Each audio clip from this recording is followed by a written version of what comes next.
मुंबई पुण्यासह कोकणात हवामान खात्याकडून ऑरेंज अलर्ट. मुंबईत अतिमुसळधार पाऊस कोसळण्याची शक्यता. मुंबईकरांना मुसळधार पावसाचा फटका. पावसामुळे मुंबई लोकल सेवा ही खोळंबली. दादर भागातही साचलं पाणी. रायगडमध्ये सावित्री आणि गांधारी नदीच्या पाणी पातळीत वाढ. पाऊस कायम राहिल्यास महाडला पुराचा धोका. जिल्हा प्रशासनाकडून नागरिकांना सतर्कतेचा इशारा. महाराष्ट्रात पुन्हा महायुतीचं सरकार येणार. पुण्यातील भाजपच्या अधिवेशनात देवेंद्र फडणवीसांचा दावा. मैदानात उतरा आणि विरोधकांना ठोकून काढा. परवानगीची वाट पाहू नका. देवेंद्र फडणवीसांचं भाजप पदाधिकाऱ्यांना थेट आवाहन. जरांगेंच्या आंदोलनावर ठाकरे पवार पटोलेंनी भूमिका स्पष्ट करावी. मराठा आरक्षणावरून फडणवीसांचा विरोधकांवर हल्लाबोल.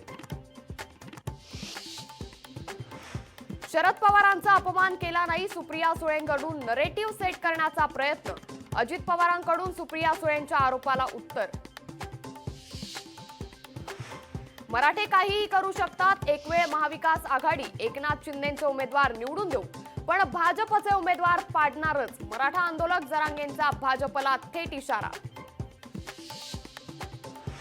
जरांगे छत्रपती शिवरायांच्या पुतळ्याजवळ बसून कुणाला पाडायचं, निवडून आणायचं याचं प्लॅनिंग करतायत. प्रवीण दरेकरांचा मनोज जरांगेंना जोरदार प्रत्युत्तर.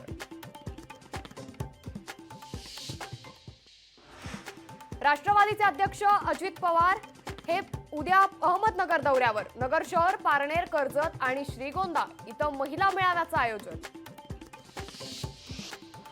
4 वेळा मुख्यमंत्री होऊनही पवारांनी आरक्षण दिलं नाही. आरक्षणाच्या मुद्द्यावरून विखेंची शरद पवारांवर टीका. नवी मुंबई महापालिका आयुक्तांकडून आपत्ती व्यवस्थापनाचा आढावा. आपत्कालीन व्यवस्थापन कक्षाला भेट देत घेतला आढावा. जळगावातील महर्षी व्यास मंदिरात गुरुपौर्णिमेचा उत्साह. गुरुपौर्णिमेनिमित्त व्यास मंदिरात महापूजेचं आयोजन. नंदुरबारमध्ये आदिवासी महिलांची पाण्यासाठी भटकंती. महिलांवर जंगलातील दूषित पाणी पिण्याची वेळ. नवी मुंबईच्या कृषी उत्पन्न बाजार समितीमध्ये घाणीचं साम्राज्य. भाज्या रस्त्यावर फेकल्यानं परिसरात दुर्गंधी.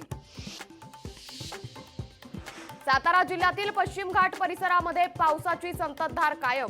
कोयना धरण पाणलोट क्षेत्रात सततच्या पावसामुळे धरणातील पाणी साठ्यात वाढ. यवतमाळ जिल्ह्यात जोरदार पाऊस. जिल्ह्यातील वर्धा नदीला पूर. पुराचा रस्ता वाहतुकीला फटका. छत्रपती संभाजीनगरमध्ये वाहतूक कोंडी. दौलताबाद किल्ला परिसरात 2 तास वाहतूक कोंडी.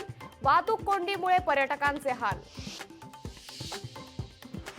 माळशेज घाटात तरुणांची हुल्लडबाजी. हुल्लडबाजीमुळे पर्यटकांची मोठ्या प्रमाणात वाहतूक कोंडी. गतवर्षीच्या तुलनेत महाबळेश्वरमध्ये 100 मिलीमीटर कमी पावसाची नोंद. महाबळेश्वर, वेण्णा लेक ओव्हरफ्लो. परिसरातील धरणे, नद्या ओसंडून वाहत आहेत. चिपळूणमध्ये मुंबई गोवा महामार्गाला नदीचं स्वरूप. गटाराचं पाणी रस्त्यावर आल्यानं वाहन चालकांची कसरत. लोकशाही मराठी ऐका, पहा, जागरूक रहा.